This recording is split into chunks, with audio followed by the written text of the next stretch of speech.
오늘 우리가 함께 읽을 말씀 신명기 25장, 시편 116편, 이사야 52장, 요한계시록 22장 말씀입니다. 자, 오늘 말씀으로 나눌 주제는 신앙인의 삶입니다. 곧 우리는 신앙인으로 이렇게 살아야 한다라는 겁니다. 자, 먼저 정직한 삶입니다. 그 신명기 25장에는 공정함을 지키는 삶에 대한 가르침이 주어지고 있습니다. 자, 공정함을 지키는 삶, 곧 정직한 삶은 하나님의 은혜 속에서 가나안 땅을 기업으로 받은 백성이 마땅히 살아가야 하는 삶이라는 겁니다. 자신의 이득을 위하여 불의함으로 이웃을 속이는 것, 하나님의 백성으로서 그 은혜를 저버리는 것이고 또 하나님의 영광을 가리는 것이 된다라는 겁니다. 따라서 힘써 정직한 삶을 살아야 하고 또 그때에 하나님께서 복을 주심을 약속하고 있습니다. 신명기 25장 13절에서 15절까지 말씀 보면 너는 내 주머니에 두 종류의 저울추 곧 큰 것과 작은 것을 넣지 말 것이며 내 집에 두 종류의 대 곧 큰 것과 작은 것을 두지 말 것이요 오직 온전하고 공정한 저울추를 두며 온전하고 공정한 대를 둘 것이라. 그리하면 내 하나님 여호와께서 내게 주시는 땅에서 내 날이 길리라.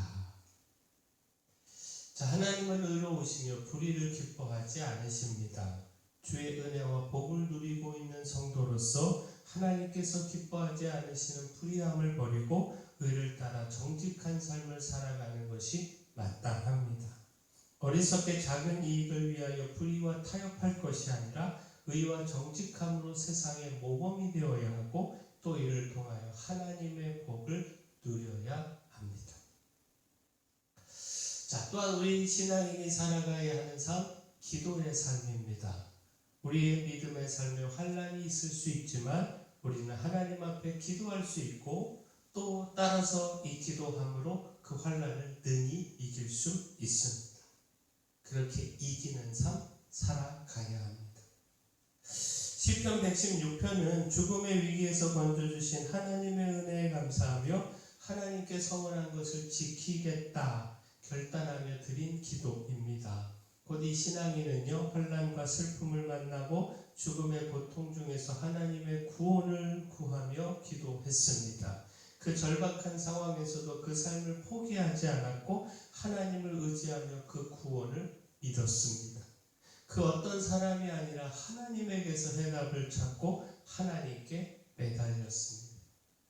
시편 116편 3절 4절 말씀 보면 사망의 줄이 나를 두르고 수월의 고통이 내게 이름으로 내가 환난과 슬픔을 만났을 때에 내가 여호와 이름으로 기도하기를 여호와여 주께 구하오니 내 영혼을 건지소서 하였도다. 자, 그 결과 그의 기도는 응답으로 이어졌습니다. 긍휼의 하나님께서 순수함으로 하나님을 바라보며 간구한 그의 기도에 응답하셨고 따라서 그는 하나님께서 사망과 눈물과 넘어짐에서 건지셨음을 고백하며 감사했습니다. 더불어 그 고난 가운데서 하나님께 드렸던 서원을 지키겠다라고 결단을 했습니다.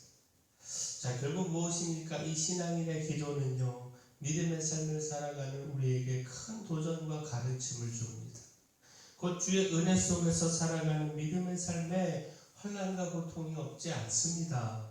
죽음의 위기를 만나는 때도 있습니다. 그러나 그때의 믿음을 잃고 주님을 향한 소망을 잃어버리는 것이 아니라 기도해야 합니다. 믿음의 삶과 그 믿음의 삶에 환난과 고통도 있지만 그러나 도우시는 하나님의 은혜도 있음을 잊지 말고 기도함으로 이겨야 합니다. 믿음으로 하나님의 도우심과 구원을 기도하며 그 기도의 삶을 중단하지 말아야 합니다. 바라긴 우리가 환난 중에 넘어지지 말고요, 기도함으로 이기는 삶, 우리 신앙인의 삶은 마땅히 기도하는 삶임을 잊지 말고 힘써 기도로 승리하는 삶 살아가기를 축원합니다. 자, 또한 우리 신앙인이 살아가야 하는 삶은요, 전도의 삶입니다. 사명으로 주의 복음을 전하는 삶을 살아가야 합니다. 자, 이사야 52장은 구원의 기쁜 소식에 대한 말씀입니다. 곧 하나님께서 그 백성들을 구원하시고 포로 가운데 돌아오게 하실 것을 약속하셨고 그 약속이 이루어져 기쁨의 소식을 가지고 전령들이 산을 넘어올 텐데 그 산을 넘어오는 전령들의 발이 아름답다라는 겁니다. 이를 보고 파수꾼이 기쁨으로 소리치며 노래한다라는 겁니다. 곧 이사야 52장 7절에서 9절을 보면 좋은 소식을 전하며 평화를 공포하며 복된 좋은 소식을 가져오며 구원을 공포하며 시온을 향하여 이르기를 내 하나님이 통치하신다 하는 자의 산을 넘는 발이 어찌 그리 아름다운가. 내 파수꾼들의 소리로다. 그들이 소리를 높여 일제히 노래하니 이는 여호와께서 시온으로 돌아오실 때에 그들의 눈이 마주 보리로다. 너 예루살렘의 황폐한 곳들아 기쁜 소리를 내어 함께 노래할지어다. 이는 여호와께서 그의 백성을 위로하셨고 예루살렘을 구속하셨습니다. 구원의 기쁜 소식을 전하기 위해 산을 넘는 전령들을 바라보며 오늘 신앙인들이 살아가야 하는 삶에 대하여 교훈받을 수 있습니다. 곧 우리가 하나님의 구원의 복음을 전하는 사명자로서 전령으로서 그 사명의 삶을 살아가야 합니다. 하나님의 구원과 그 은혜를 누리고 있는 우리가 이제는 힘써 그 구원을, 그 복음을 힘써 전하는 것, 이건 마땅합니다. 우리의 발도 아름다운 발, 아름다운 소식을 전하는 아름다운 발이 되어야 합니다. 자, 마지막 우리 신앙인이 살아가야 하는 삶, 소망의 삶입니다. 주님의 다시 오신 그 약속을 붙들고 소망의 삶을 살아가야 합니다. 요한계시록 22장은요, 주께서 다시 오심을 전하는 말씀입니다. 속히 다시 오심을 말씀하시며 그 주신 말씀을 지키고 거룩한 삶과 소망의 삶을 살아갈 것을 교훈하고 있습니다. 자, 요한계시록 22장 7절에 보라 내가 속히 오리니 이 두루마리의 예언의 말씀을 지키는 자는 복이 있으리라 하더라. 또한 12절에 보라 내가 속히 오리니 내가 줄 상이 내게 있어 각 사람에게 그가 행한 대로 갚아주리라. 자, 마지막 20절에 이것들을 증언하시니가 이르시되 내가 진실로 속히 오리라 하시거늘 아멘 주 예수여 오시옵소서. 자, 여기서 특별히요 예언의 말씀을 지키는 자가 복이 있다라고 하는 말씀과 각 사람에게 행한 대로 갚으신다라는 말씀에 주목을 해야 합니다. 곧 말씀을 따라 순종하며 그 믿음을 지켜야 주님께서 다시 오셔서 행한 대로 갚으실 때 그 갚으심이 책망이나 저주가 아니라 칭찬과 구원이 될 수 있습니다. 또한 그래야 주님의 다시 오심이 소망이 될 수 있습니다. 소망 중에 주의 약속을 붙들고 주께서 속히 다시 오시기를 기다릴 수 있다라는 겁니다. 주의 구원과 축복의 은혜를 받은 신앙인으로서 정직한 삶을 살아야 합니다.